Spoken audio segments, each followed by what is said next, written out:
రామకృష్ణ. నేను ophthalmologist, I specialist. నేను నల్గొండలో ప్రాక్టీస్ చేసిన.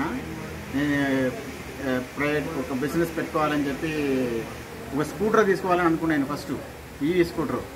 అది దాని గురించి తోలాడుతున్నప్పుడు యూట్యూబ్లో రాయల్ ఈవీ అని కనిపించింది. వాళ్ళ కాంటాక్ట్ చేశాను. ఇట్లా దేవసిద్ధం అట్లా అయింది. అక్కడ పోయి కంపెనీ డీలర్షిప్ తీసుకోవడం అయింది. అక్కడ 50 days బ్యాక్ నల్గొండలో సెటప్ చేసుకున్నాను. తర్వాత మంచి క్లిక్ అయిన తర్వాత ఇక్కడ నుంచి కాల్స్ ఎక్కువ వస్తున్నాయి నాకు. అందువల్ల ఇక్కడ కూడా పెట్టాలి వచ్చింది. ఇక్కడ మంచిగా నడవాలా. నా పేరు విజయ ఆనంద్. సో నేను రాయల్ ఈవీ కంపెనీ నుంచి ఆర్ఎస్ఎంని.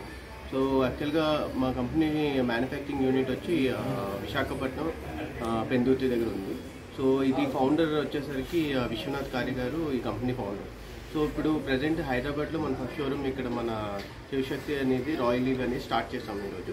సో ఇప్పుడు ప్రజెంట్ మనది ఏంటంటే కంప్లీట్గా ఎలక్ట్రికల్ బైక్స్ కంప్లీట్గా ఇచ్చేస్తున్నాం. ప్రజెంట్ అయితే ఇప్పుడు మన దగ్గర 6-7 వెహికల్స్ ఉన్నాయి. అందులో 5 వెహికల్స్ మనం ఆల్రెడీ రిలీజ్ చేసాము. సో అందులో వచ్చేసి రిజిస్టర్డ్ మోడల్స్ 2 ఉన్నాయి, నాన్ రిజిస్టర్డ్ మోడల్స్ 3 ఉన్నాయి. సో అందులో వచ్చేసరికి మనకి హై స్పీడ్లో వచ్చేసరికి 150 kilometers వరకు రేంజ్ ఉంది.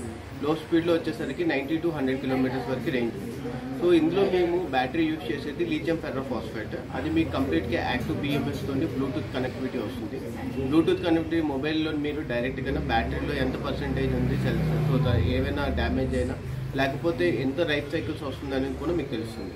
సో LFPలో మీకు మ్యాక్సిమం మనకి 2000 లైఫ్ సైకిల్స్ అనేది మనకి కంప్లీట్గా వస్తుంది. దీంట్లో ఛార్జింగ్ టైం వచ్చేసరికి 4 to 5 hours అనేది మనకి మినిమం ఛార్జింగ్ టైం పడుతుంది. స్టార్టింగ్ ప్రైస్ వచ్చేసరికి మనకి కమర్షియల్ వెహికల్స్లో 2 మోడల్స్ ఉన్నాయి. స్టార్టింగ్ ప్రైస్ మనం 50,000 నుంచి స్టార్ట్ అవుతుంది. తర్వాత